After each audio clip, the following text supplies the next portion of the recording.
Hey everybody, welcome to day 3. Today we're talking about the benefits and return on investment, specifically around using artificial intelligence in both recruiting and HR. So I'm going to talk about some of the high level benefits, and then I'm going to talk really quick about the ROI calculations behind some of these and actually do some math on the board. My handwriting's terrible. I apologize in advance.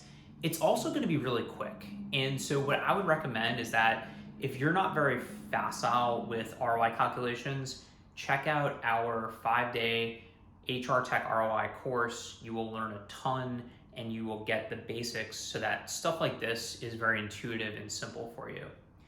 Okay, so let's talk about some of the key kind of things here with understanding benefits for AI in HR and recruiting. How does it impact our organization positively? The first is time.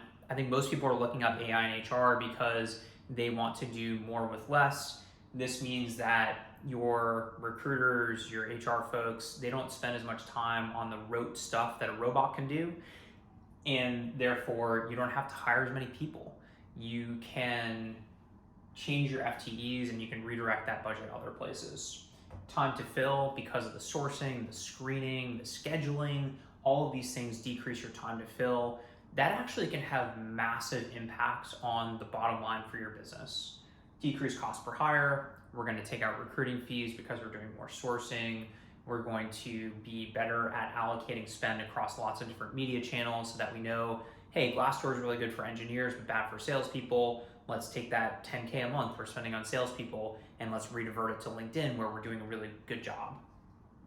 And the last one that is sort of a intangible here, but there's an increase in strategy. So because you're not spending time putting out fires, dealing with your tasks that break up our ability to think so effectively, you are then able to focus on the bigger picture around your recruiting and HR apparatus to improve retention, have an awesome culture, get the right people in there, build your employer brand.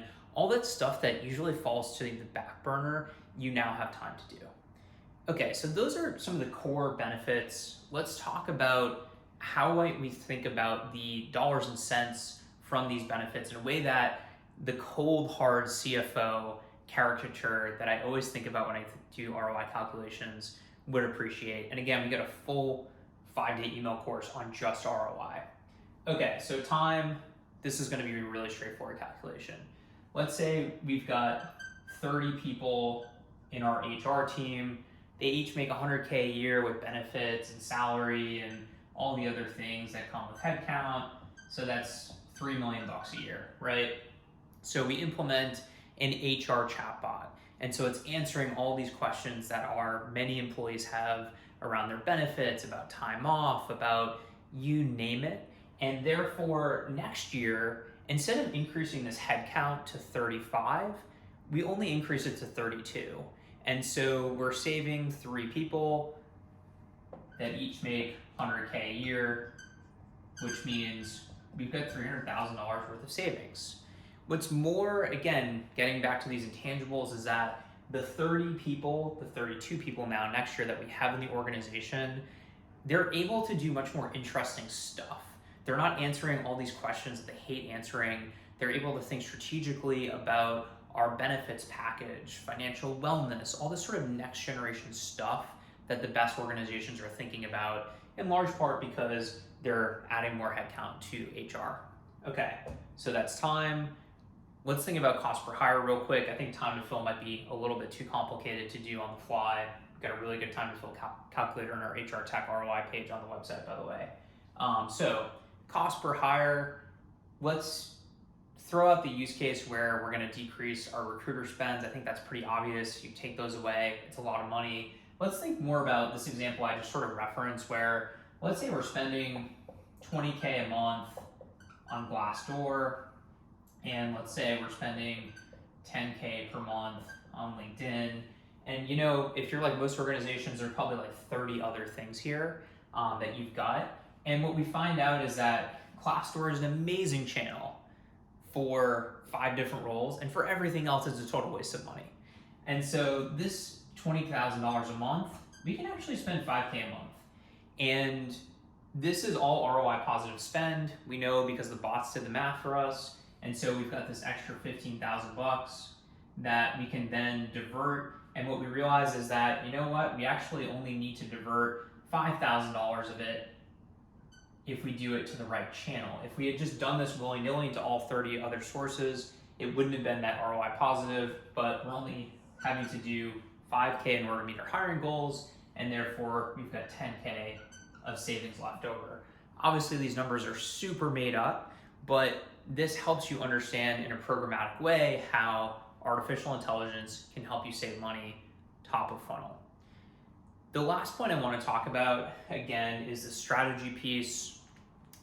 All of this stuff, again, comes back to strategy, and you're only able to do this strategy if you can take out a lot of your day-to-day work. If your day-to-day is understanding how many applicants do we get in, making sure they're all screened, making sure they're making to the next phase of the funnel, dealing with employer relations issues, et cetera, et cetera, et cetera, you're never going to get to the point where you can say, okay, the $20,000 a month we're spending on Glassdoor, where is that effective? For what roles? What geographies? What's our time to fill? How does that compare to other channels? How do we divert that money? And how do we therefore make savings that maybe we can refunnel into our employer brand or that other long-term thing that we've wanted to do for so long? Hopefully that gives you a really good foundation for how to think about the benefits, how to translate those benefits into dollars and cents that this cold-hearted CFO cares about so much. And tomorrow, I will see you back here to talk about the pitfalls of artificial intelligence in recruiting in HR. See you then.